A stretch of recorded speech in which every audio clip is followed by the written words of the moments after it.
All right, well, good afternoon, everyone. Thanks for joining us today on another bluebird winter day here in Wisconsin. My name is Fred Clark. I'm the executive director for Wisconsin's Green Fire, and we're excited today to host a conversation with a longtime friend and one of our early members, Todd Ambs. And Todd is joining us fresh off his last gig with the Wisconsin Department of Natural Resources. And we're really looking forward to a conversation with Todd today to touch on a lot of things, including the many hats he's worn over a 42-year career. So more on that in just a moment. But first, let's take care of a little housekeeping. We're really glad that you took time to join us today. And we're all veterans now of the University of Zoom. But for those of you who want to participate in the program, just a couple of points to mention. The conversation today will just be Todd and I. And if you go up to your view control in the upper right corner, if you select the speaker view, that'll allow you to see whichever one of us is speaking. And if this program goes well, Todd will be doing most of the speaking. We will leave some time at the end of the hour for questions. We'd love to hear questions from you. So if you have questions that you want to ask of Todd, we'll ask you to put those in the Q&A button or the Q&A box that's in your lower control bar. And all we'll ask is that you can ask any question you want. We might not pass on every question we get, but we'll get to as many as we can. But put your name by the question so we know who you are. I think we've got about 100 folks registered today. Really glad to see so many of you, both Green Fire members and others who are taking the time to join. We've also got help today from Sarah Peterson, our science director, and Jenny Oren, our communication director. If you're having any technical difficulties, please, you can put your questions to Jenny or Sarah in the chat button, and we'll try to chase those down and make sure everything's working. Just a little bit about Wisconsin's Green Fire. We're a 5-year-old organization committed to supporting Wisconsin's conservation legacy by promoting science-based management of natural resources. That's our mission. And we do that through our work in policy and programs throughout Wisconsin on a really broad range of conservation, natural resource, and environmental protection issues.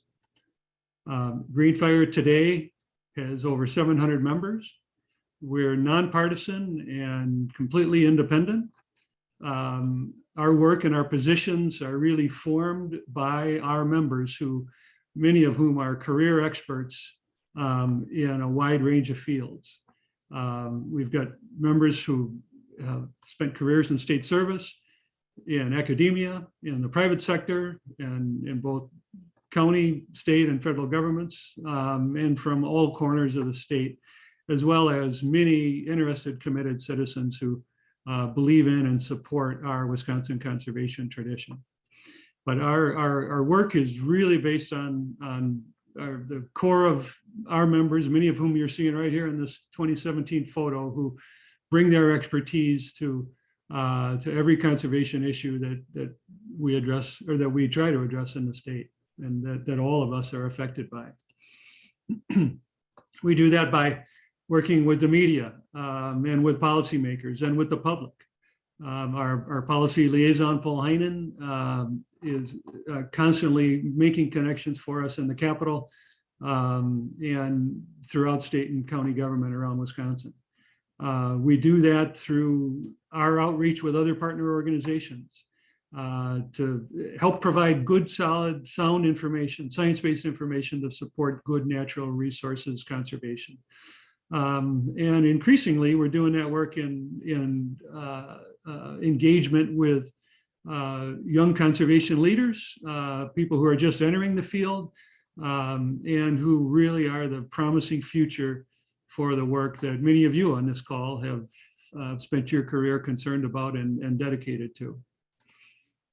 If you're not familiar with Wisconsin's Green Fire, we encourage you to check out our website. You can find a wide selection of policy papers on issues ranging from wetland protection to wolf conservation, as well as recordings of webinar programs, workshops, and other work that our teams and our work groups conduct around the state.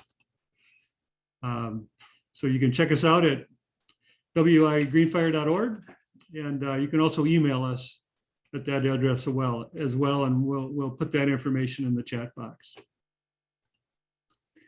So we're excited today to have a conversation with Todd Ambs. And Todd is someone who, if you've been in conservation in Wisconsin, you've almost certainly known him or known of him.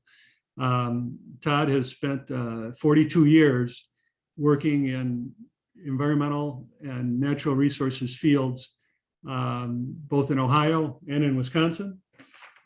He spent nearly 4 decades working to protect waters and natural resources here in the Great Lakes region. He most recently left his position as the Deputy Secretary of Wisconsin DNR, for which he was effectively running the most aspects of the department on a day-to-day basis throughout 2019, 2020, and 21, and 2 years of especially difficult times during the recent pandemic. Todd has also worked in the private sector. He was the director of Wisconsin River Alliance. He's worked in state government in Ohio and in Wisconsin. He's currently the chair of the Great Lakes Commission. And importantly, he and I grew up not too far from each other in southern Michigan. Todd's a native of Jackson, Michigan. I grew up down the road in Ann Arbor. And my mother and Todd both graduated from Eastern Michigan University in different eras, but that's one of the things that's connected us over the years. Now, you might think from this photo that we really are talking to a recovering bureaucrat today, and well, that might be true. Todd's had a lot of hats and a lot of faces, and a suit and tie is by no means the only image or the only way that people may have experienced Todd over the years. But one of the many things he's done is help build a sense of fun around water stewardship, including the Fool's Flotilla that goes on every year on the Yarra River, and made people understand that protecting the environment doesn't have to all be serious work. And Todd, I think you've brought heart and soul and knowledge and good instincts to the work that you've done. Really glad to have you with us today. So I'm going to stop sharing that, and let's get down to a good lunchtime conversation. And maybe we can start by just asking you to look back on 42 years in conservation. And tell us a little bit about where you got your start, what some of your first opportunities in conservation looked like, what motivated you to care about water, especially in the way that you have throughout your career. Well, thanks, Fred. It is great to be here, and really, honored to have been asked to share some thoughts with all of you. And I really think the world of the work that you're doing and the work of Green Fire. And I have to say, many of the Green Fire members, particularly the very active ones, I'm well aware are also retirees, and they set a great example for me in terms of how to make sure that, sure, you have some fun in retirement, but don't lose track of continuing to work in those issues that you care passionately about. So yeah, it's been a crazy ride. I have no idea how this could be. I could have had a professional career lasting more than 4 decades when I'm, only 25. So, but my parents were both public servants. My dad was a teacher, actually, and also a teacher union organizer, and was also a personnel administrator for a public school system. So growing up, I certainly had a real deep sense of what it meant to be a public servant and the importance of that. So I kind of knew that I would do something like that. And my focus in college was in public administration. When I came out of college, if somebody would ask me what I thought I would wind up doing, I fully expected I'd be working in some local government unit doing something. I didn't know what. But I gradually became more and more interested in environmental issues and began working in nonprofit advocacy work. And some of the first work that I did was out in Washington, D.C. for an organization that was actually the forerunner to citizen action. And so got active there and got more and more interested in environmental policy work and particularly water policy work. And I guess in terms of how I gravitated to water, certainly my grandfather, my dad's dad was a big angler, was a park superintendent for a local park in Jackson, Michigan, Ellisharp Park. And so at an early age, had a real passion for camping and fishing and hiking and everything around water. And of course, when you grow up in Michigan, if you kind of can't help but be connected to the water, both the great inland lakes and rivers in that state, but certainly the Great Lakes as well. So that's kind of how I moved into that field of endeavor. First started work in state government in Ohio in 1984, working for then Democratic Governor Dick Celeste. Helped with his reelection campaign in 1986, and then found myself in the second term working at the Ohio Department of Natural Resources. So that's when I really got more immersed into state government environmental policy work. Yeah. Well, thanks. We're glad it stuck. Yeah. So through all that trajectory, and we'll go back and forth on that a little bit, but Yeah. now you've just stepped down as the Deputy Secretary of Wisconsin DNR, and a place where you've been before as I think you were Water Division Administrator prior to 2013, but you certainly knew the department well. But going into the Secretary's office in 2019, were you prepared for that assignment? And as you've sort of passed the baton on now to folks who are following you, what advice do you have for the people who are leading the department now that you've stepped out?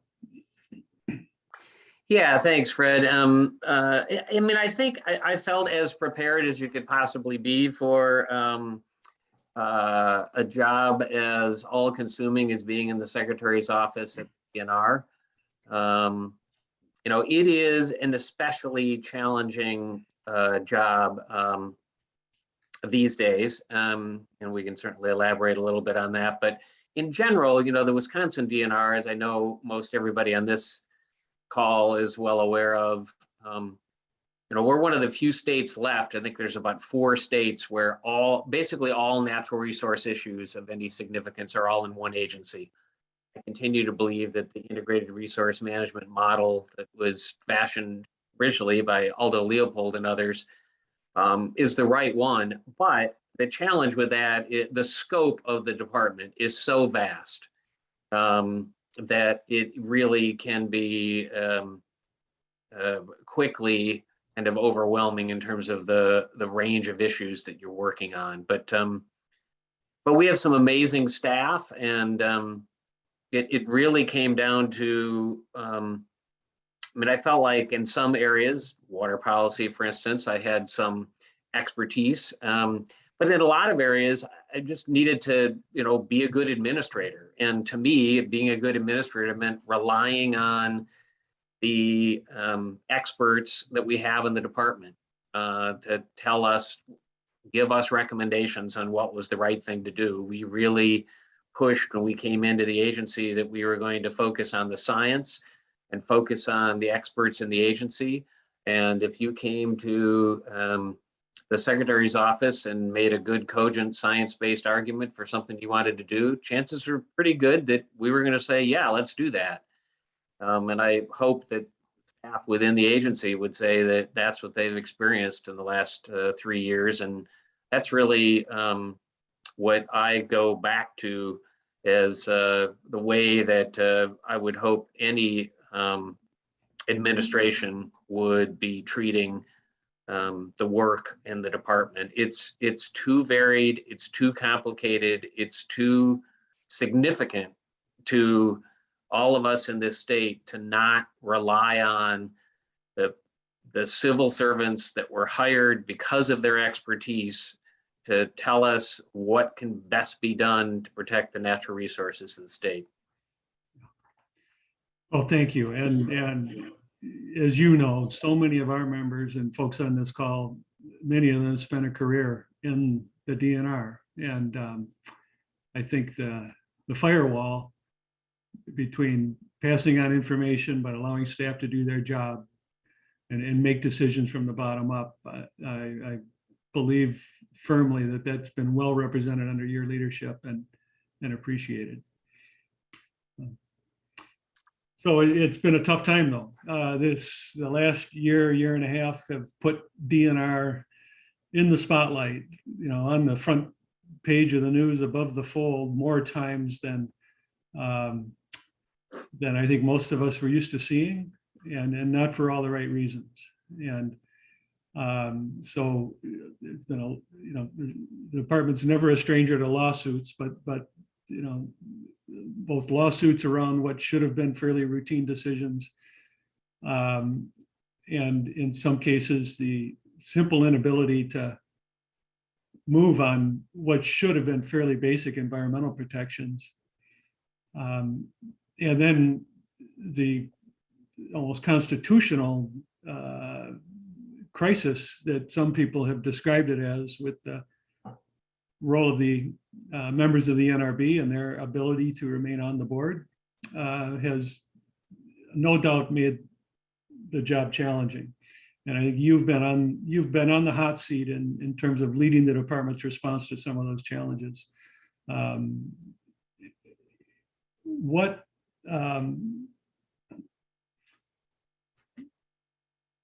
Just talk to us about how you've dealt with some of that, because undoubtedly these were difficult, challenging questions with no easy answers, but you've had to lead staff through some of these decisions. Any wisdom that you've brought out of that experience? Well, yeah, I mean, we obviously had some very talented folks in the secretary's office, not just me, but Stephen Little, and certainly Secretary Cole, and the opportunity to work with both Beth Beer and Elizabeth Kleesner was really tremendous. And so all of that, helped to move on these difficult issues. I have to say, I mean, as challenging as they have been, none of that was, I mean, yes, it was taxing at times, it was aggravating, it was, all of those things, but none of that by itself was anything that I couldn't have handled, or frankly continued to handle. The thing that certainly caused me to there are a number of personal reasons that I chose to leave at the end of last year, but certainly the pandemic was at the top of the list. It was not easy to do things remotely. Staff did a great job with it. There's a lot of staff that really enjoyed it. Continue to find it a good, productive way. I am not one of those people. I have not enjoyed anything about working remotely. I'm a people person. I like to be around people. I like to particularly the department, I like to get out and see what's happening out on the landscape, and not being able to do that was really hard. And so, and as for the political difficulties, I leave a little bit sad about kind of where we're at in terms of state government. in this state and frankly across the country. I think the thing that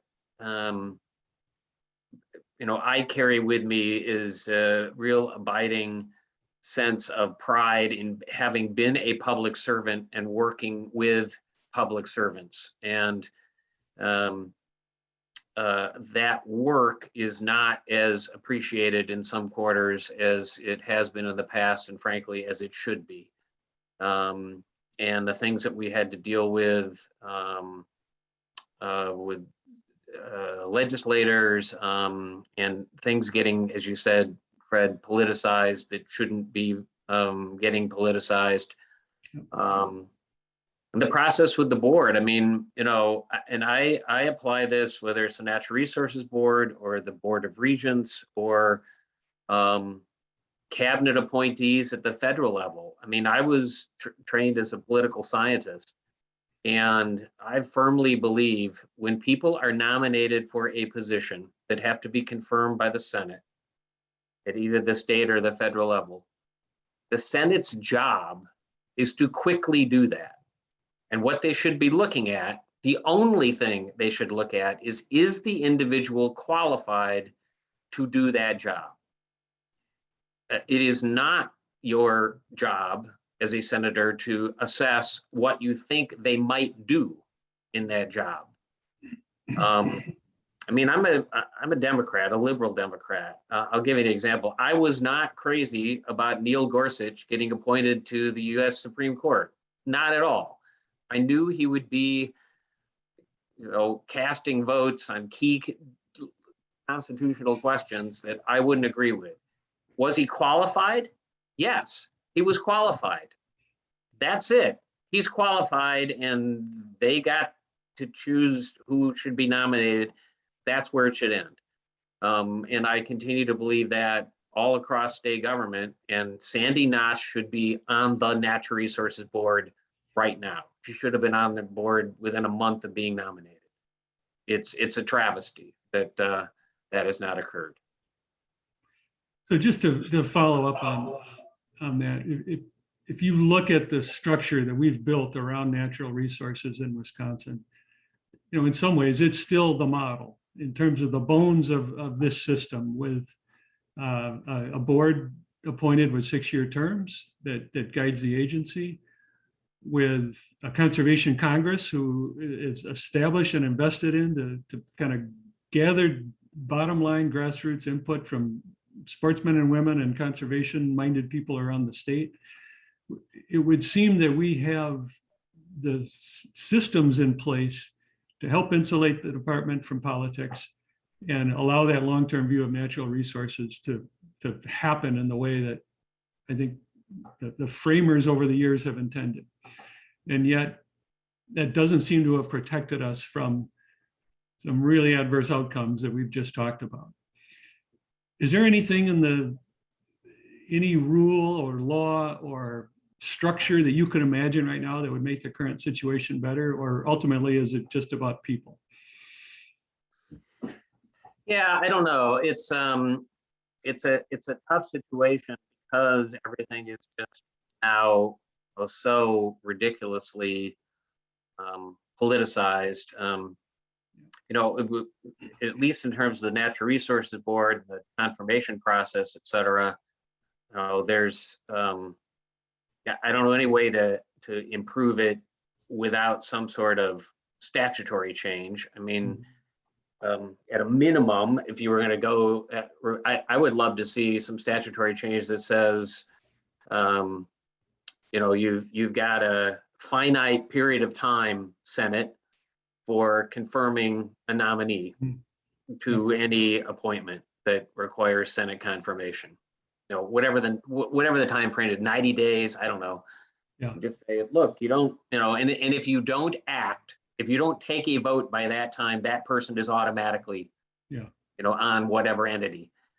But absent that, they can, call the shots, unfortunately. And, of course, the other way to change that dynamic is to change the, the leadership in the Senate, the Assembly. And unfortunately, the districts are so badly gerrymandered in Wisconsin. I think, it's between us and North Carolina in terms of who has the most gerrymandered districts in state government. And so it makes it difficult and also pushes people into their corners. There's no reason to find a middle ground on anything when you've got districts that are so badly gerrymandered that, either if you're in a strongly Republican district, you can basically do whatever you want, you're going to get reelected, and the same with Democrats. So it's a challenging atmosphere for sure. Yep. And that 90-day, up or down idea, gee, we do that now with environmental permits in a lot of cases. Right, exactly. Yep. That would be called taking your own medicine. Yep. I think the other thing I would note is that, again, it goes back to the same thing I mentioned earlier, and that is that, and I don't know how we instill this in people more, but more respect for and credence given to DNR staff recommendations that are routinely ignored or just out or ridiculed at either the in some cases by Natural Resources Board members and in other cases in the legislature. And I'm sorry, when you're dealing with PFAS and emerging contaminants like that, I'm going to rely on the scientists in the DNR for what we should be doing, not somebody on the board that has no background whatsoever in this area, or certainly somebody in the legislature that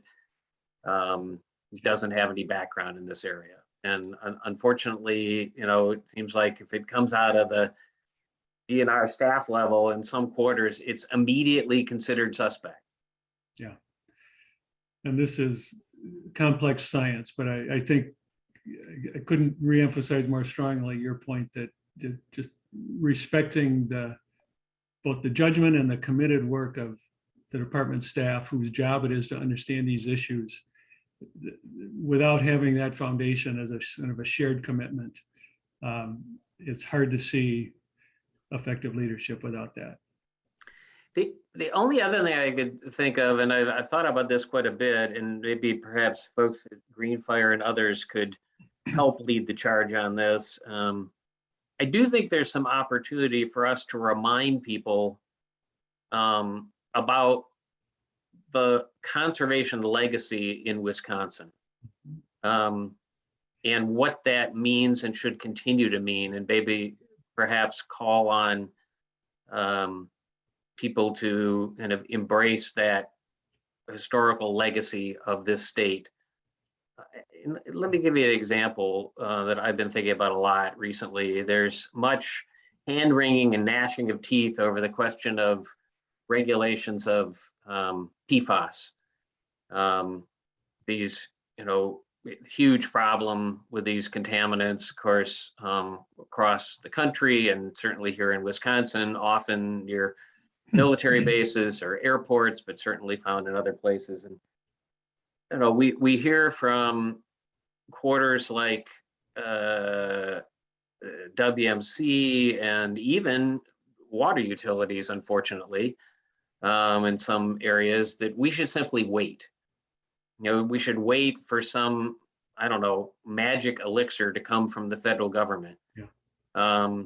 And when you're waiting for,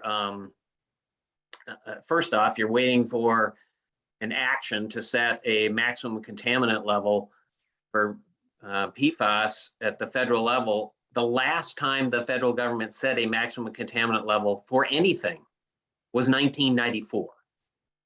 So if you think that's going to happen anytime soon, you're kidding yourself. Yeah. Meanwhile, we have literally thousands of people in this state that can't drink their water because of PFAS contamination. Yes. And what I would remind people is that, in Wisconsin, this idea that we should just wait, that's not what we do in Wisconsin. From the days of Aldo Leopold to Gaylord Nelson, Warren Knowles, we don't wait for others to address threats to our natural resources or public health. We act. So, many on this call know the history better than I. We acted back in the 1930s in Coon Valley to address soil erosion, leading the nation. We didn't wait for others to tell us how to protect our shorelines. We acted in 1966 to create shoreline zoning standards before most states even knew what the problem was. But, not only do we not wait for others, we literally, a Wisconsinite, as everybody knows, literally led the effort to create Earth Day.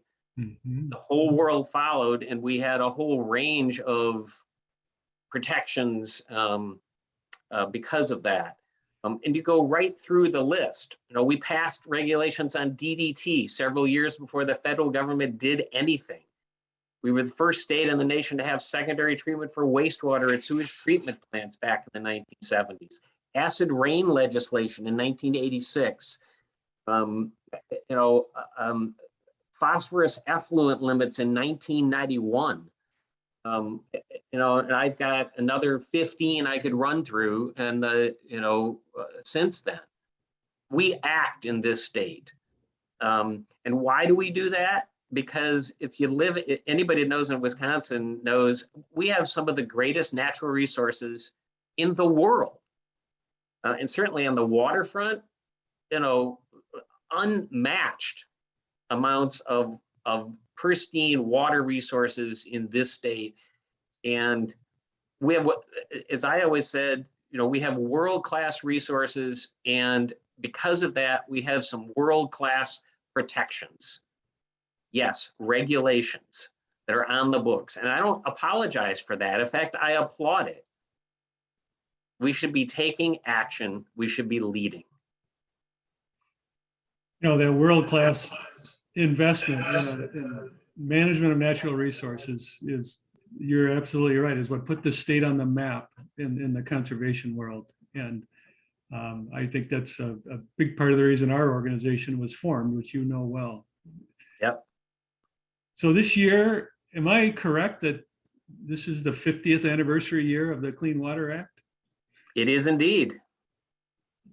So what should we be celebrating right now? Well, I think, certainly what we should celebrate is the kind of enduring legacy of the Clean Water Act that has meant that we have really addressed a broad range of challenges as it relates to end of pipe pollution. But I do think 50 years on, now the question becomes, how do we kind of up our game? When the legislation was passed, we didn't even really understand stormwater runoff issues. That sort of, polluted runoff. Of course, the Clean Water Act largely exempted agriculture, a huge problem that needs to be addressed. So somehow we've got to get the wherewithal to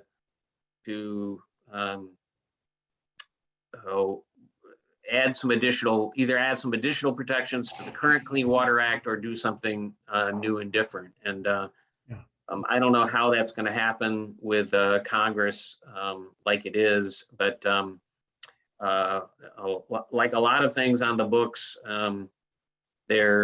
it's, thank goodness we have the Clean Water Act, but we certainly need some more protections on the books, commensurate with the challenges we're facing in the 21st century. Thank you. Well, we've got a number of questions, and we're going to wrap up. We're not going to wrap up right now, but we'll end the program in one of two ways: either continued discussion or guitar playing. And so let's start relaying some questions. So here's a question from Jorge Roman Romero. He'd like to know your thoughts on the bill recently introduced in Wisconsin's legislature to establish a process for the regulated community to require a peer review of scientific findings of DNR related to rulemaking. No doubt you're familiar with that bill, or maybe since your retirement, it's you've been blissfully unaware. Comments on that? Well, I've heard that I heard that something like this was coming, and this is it's a terrible idea. It is basically suggesting that somehow we're going to have legislative oversight or additional requirements for science-based activities. It attempts to raise questions about the whole nature of peer-reviewed science, and you just need to look at the quarters it's coming from. It's coming from people who don't believe in science, who have and certainly that has been front and center in terms of how they, among other things, dealt with the pandemic. It was appalling to me, just as an aside, to say how certain members of the legislature dealt with the pandemic, refusing to wear masks, asking people, this is before vaccinations were available in any significant way, asking DNR staff to come over and testify in person in front of legislative committees where people were going to be there unmasked and unprotected. And I got some criticism from certain legislative leaders when I told civil servants, this was early on last year at this time, if you don't feel comfortable, no, you don't have to go testify in person. Nope. Ignore it. We're not going. And in response to that, we would get these regular requests that certain legislators would ask our legislative liaison that they said they had a question for him, but insisted that he come over to answer the question in person. It's just obnoxious, just obnoxious. So I don't have a lot of respect for people coming from that, direction, suggesting that somehow we need to upend a well-established science peer-reviewed process that I believe has served us well in the past and continues to serve us well and doesn't need additional legislative meddling. Yeah, I think I can speak for us as an organization that if there's a desire to strengthen the science basis of rulemaking, let's invest in more capacity within our agencies to do that. Absolutely. So, here's a question from Lance Green. You touched on this, but can you evaluate our state's current response to PFAS contamination? How could we be more effective in addressing this serious threat to our state? Well, the key place is going to come, I believe, a key step next month when, as far as I know, obviously not not intimately familiar over the last month, but at least the plan was to bring the PFAS rules to the board for adoption at the February board meeting. So getting those science-based regulations in place, I think, is pretty critical. And then, frankly, I'm not overly optimistic that we'll be able to get it through the legislature, but if the legislature is going to stop it, then let's make it really crystal clear who's standing in the way of safe drinking water. Yeah. And if they want to vote that down, then that's on them. It is striking to me that in the 3+ years of the Evers administration, we've had a year of clean drinking water. We've had tremendous work being done on everything from excess nutrients to lead service lines and getting those removed and dealing with PFAS contamination. We've had numerous big proposals in 2 budgets by the governor. And during that entire time, the majority party in the legislature has done nothing, literally nothing, to advance anything related to clean drinking water. Held a series of legislative hearings all over the state in 2019, 14 different ones, produced 10 bills, large number of which were very, very small steps to begin with, and then couldn't pass any of them. So it is, I would say the administration and certainly the department is doing everything it can to try to move forward on meaningful PFAS regulations. And again, in terms of the groundwater quality, the need for standards for dealing with this emerging contaminant in groundwater has to happen at the state level. The feds don't regulate that. They've never regulated that. We've had that law in the books since 1983. We've done it 138 times. And so we're being asked again to do this. We did it with mercury, we did it with PCBs, we did it with toluene, benzene, atrazine. And every single time we proposed to do that, the world was going to come to an end. Business was going to leave the state. We were going to, I remember when atrazine was looked at, that the hue and cry from the agricultural community, we were going to end agriculture in Wisconsin if we regulated atrazine.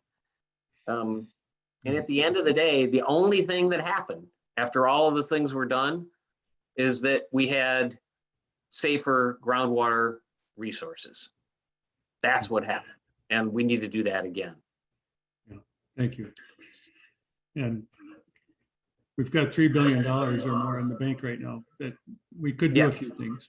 Yes, Yeah. Another just travesty that we've got all that money sitting in a state checking account and the legislature doesn't want to do anything with it.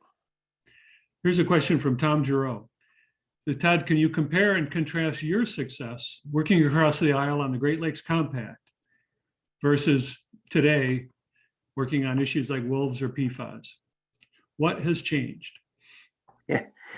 Yeah, thanks, Tom. And great to hear a question from you. Talk about somebody that I'm just completely, I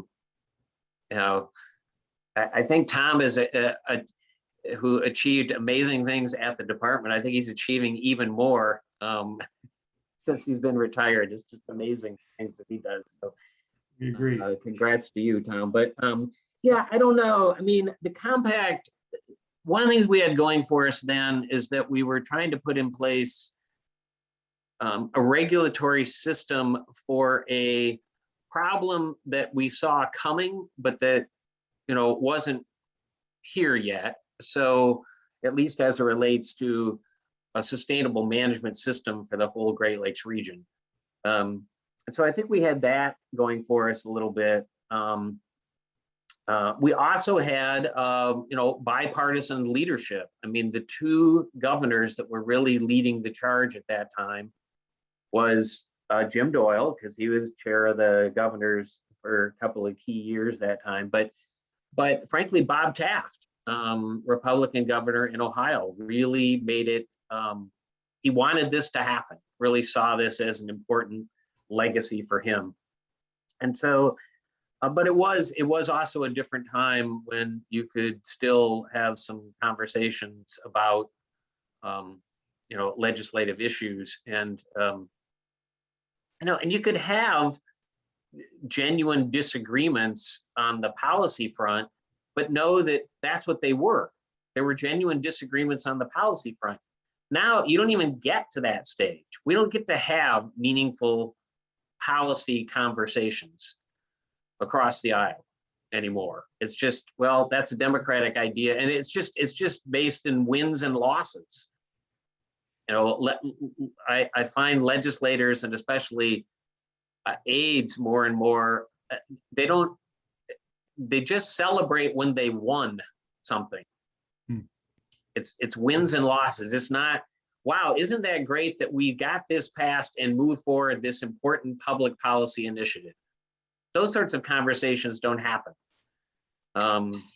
You know, we're just sorely lacking in that sort of leadership now. And unfortunately, you know, we've got I hate to say it, but I mean, I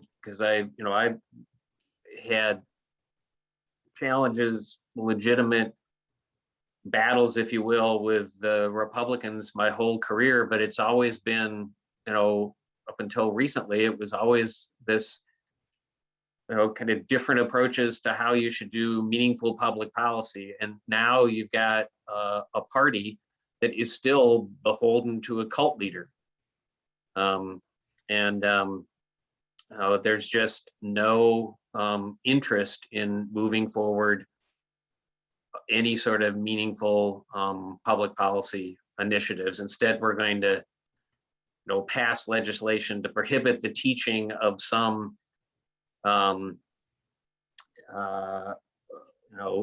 educational issues that aren't actually even being taught at the K through 12 level. We're going to obsess about other cultural issues, and we're just not going to talk about meaningful public policy issues. It's very frustrating. But we're going to talk about not printing one of the Dr. Seuss books. And, right, precisely. Yeah, exactly. The fact that M&Ms are going to have some new branding now that apparently is a hot button social issue. Yeah. Paul, Todd, here's a question from Paul Heinen, who I think you may know. I try not to, you know, admit it publicly though. So. Well, what he wants to know is what a lot of people have been thinking about the last 3 months, and that is, where are the most important opportunities for the federal infrastructure funding going to land here in Wisconsin, and what do we need to do to make sure those dollars go to work to protect clean water? Yeah, it's a great question, Paul, and I really do. I hope that people are paying a lot of attention to this. It is a little frustrating, again, to me at the federal level. There's this, you know, you would think if you watched the talking heads or heard about the first year of the Biden administration that, you know, it had been a complete abysmal failure. And yet, you know, we have, you know, for those of us a little long in the tooth, I mean, think about it. When was can you imagine, can you think of a time when jobs were simply not an issue? Jobs are not an issue now. The problem with jobs is we can't find enough people to do them. Not that, so we have, you know, what, 2.8% unemployment in Wisconsin, and anyway, so we've got all of that, and the, you know, the hand wringing about various things that didn't pass at the federal level. Meanwhile, this infrastructure bill is the most significant federal investment in our infrastructure ever. I mean, you've never seen, for folks that have, you know, spent years in the DNR, you've never seen the amount of resources that are now coming to us. The water side, forestry side, fish and wildlife. And it's a huge opportunity and also a huge challenge because of the sheer volume of money. And again, this is over a 5-year time period that this money is coming through, which is another great thing. So you can actually plan for it over a little longer time period. So we need to really pay attention to where we need those water infrastructure dollars expended. We thought at the department that there was some real, I mean, there's going to be some great opportunity to devote some resources to PFAS and to lead service line removal. But we've also, I think, got some opportunities to fashion a case for spending more of this money on addressing excess nutrients, addressing polluted runoff challenges. There's some real flexibility at the federal level for what you do with both the clean water and safe drinking water state revolving loan funds. And I think that's going to be a real critical opportunity. Every year, the state has to develop what's called an intended use plan. If you're not familiar with the IUP, you need to get familiar with it. It's going to be really important to weigh in as that new plan is put together for how those monies are going to be expended this year. And think about how we can creatively expend some of those dollars. In some cases, it may require some state statutory changes, which may make it, very, very difficult. But we've got one of the areas I'm especially concerned about is private wells and the contamination in private wells. Nationally, only about 10% of the households in the country get their water from private wells. In Wisconsin, it's nearly a third of the households. And there's basically no regulation on private wells. So how we bring more resources to bear on both getting those wells tested, identifying what the problems are, and then bringing resources to address the challenges. I think there's some opportunities there with these federal infrastructure dollars. Yeah, thank you. And for folks on the call, this is an area where that Wisconsin's Green Fire was meant to be involved in. And we've actually got a small team of our members right now who have worked in the revolving loan fund programs and other of the programs Todd was just describing. And our wheels are turning at this moment to try to support DNR and DATCAP in coming up with the right ways to properly use these funds to do good around conservation and water quality especially. So thanks for that. Here's a question from Eric Rampala that I'll take, and he's asking whether and when a group like Green Fire, Wisconsin's Green Fire, should start getting involved in changing the political structure that prevents us from having the right information, the right policies go to work for us. How do we pry the death grip that politics has on our natural resources? I'll just say that Wisconsin's Green Fire is a nonpartisan organization. We don't do electoral work. We work on policy and practice. However, there are a number of organizations in this state that do work on the electoral side, and many of them use information that Green Fire provides in the work that they do.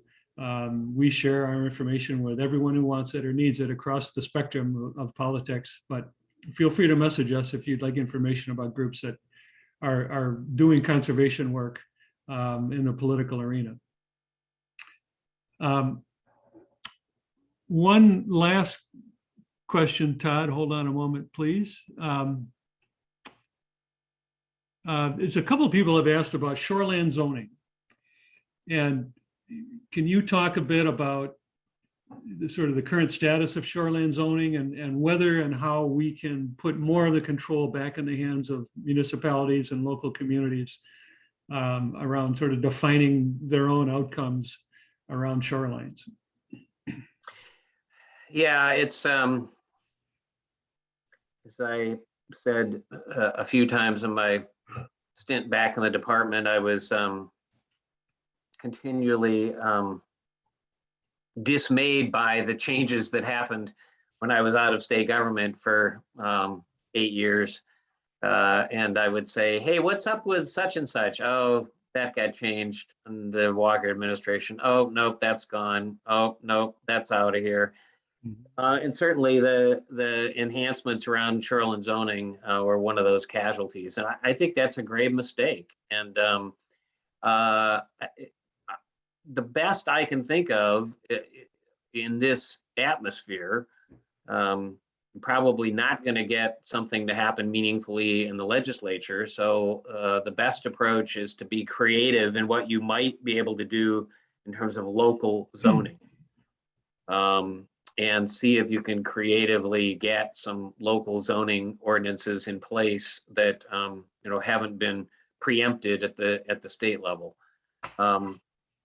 Longer term, I think we've got to hold political leaders accountable for their inaction in terms of protecting our vital natural resources that are out there. And it starts with shoreline zoning. I mean, our third largest industry in this state is tourism, and it's the third largest industry largely because people come to this state to see our natural resources and to enjoy our water resources. And so connecting those protections back to the economic vitality. And again, during the pandemic, where do people go? They went outdoors and they enjoyed our state parks and our wildlife areas and our waterways in unprecedented numbers. And they were able to do that because for decades in this state, we have invested in those natural resources through things like the Stewardship Fund and other places. And it isn't an accident that we have these tremendous resources, but they're threatened now, and we're not seeing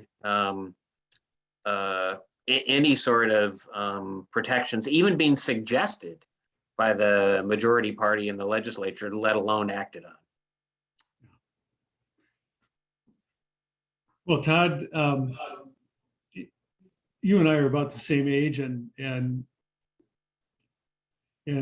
things change. And so I think one of the things that's been inspiring for those of us at Greenfire who are late career conservationists is seeing the number of young professionals coming into these fields just as passionate and committed as we were when we got started, bringing new ideas, new understandings, and bringing some wisdom, honestly, that is needed and exciting. But there's some of those folks on the call today, and wondered if you want to close with any thoughts, experience, advice that you'd like to share. I am. It's a great point, Fred. I mean, as challenges we have, I am continually just blown away by the quality of staff and young people, whether it's at the Department of Natural Resources or the School of Freshwater Sciences or the Center for Limnology. I mean, I could go on. It's really impressive. I've said more than one occasion, I'm really glad that my career started in 1980, because if I was going to start my career now and I wanted to do the natural resources work, I couldn't even get an interview with my background.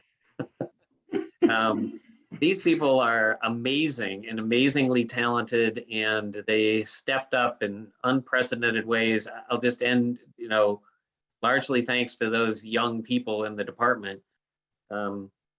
We measured during the pandemic 30 different productivity measurements for how we were doing during the pandemic.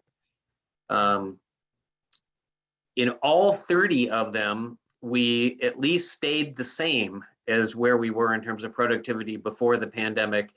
And in several of those categories, our productivity went up.